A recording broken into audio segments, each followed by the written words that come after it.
Walk over দিয়ে একটা বাক্য দেখো এবং পরিষ্কারভাবে ধারণাটা একটু বোঝার চেষ্টা করো। ওয়াক মানে হচ্ছে হেঁটে যাওয়া বা চলে যাওয়া, অর্থাৎ পায়ে হেঁটে যাওয়া, এক পা দু পা অর্থাৎ পায়ে হেঁটে যাওয়াকে ওয়াক বলে। আর ওভার মানে হচ্ছে র উপর দিয়ে যাওয়া।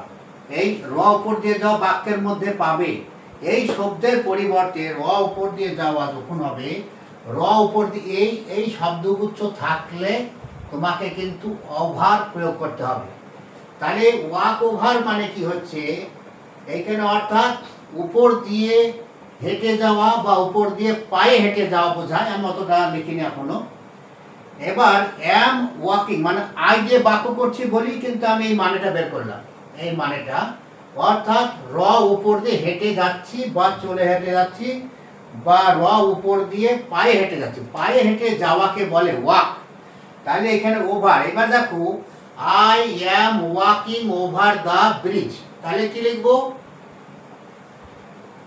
আমি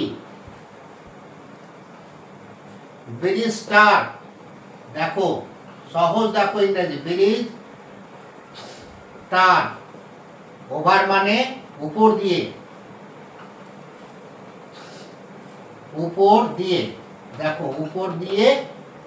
এবার এই শব্দটার মানে আমরা লিখবো কি? এটা লিখবো উপর দিয়ে হেঁটে যাচ্ছি, পায়ে হেঁটে যাচ্ছি বা হেঁটে যাচ্ছি, হেঁটে যাচ্ছি।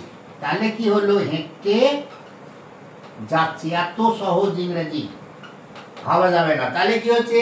আমি ব্রিজটার উপর দিয়ে পায়ে হেঁটে যাচ্ছি বা হেঁটে যাচ্ছি বা চলে যাচ্ছি। যখনই চলে যাচ্ছি বা হেঁটে যাচ্ছি বলছি, এখানে কিন্তু অ্যাম ওয়াকিং ব্যবহার করতে হবে।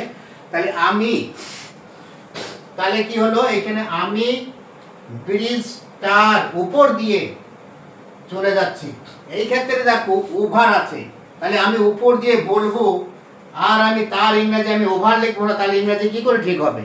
প্রত্যেকটা শব্দের সঙ্গে শব্দের বাঁধন আছে। সে ওভার মানে কি? একটা ইংরেজি শব্দের জন্যে দেখলো 5-7টা বাংলা শব্দাংশ ওর সঙ্গে জড়িয়ে আছে। সেই ক্ষেত্রে ওই ইংরেজি শব্দটাকেই ব্যবহার করতে হবে। তাহলে I am walking over the bridge, আমি ব্রিজটার উপর দিয়ে হেঁটে যাচ্ছি বা চলে যাচ্ছি।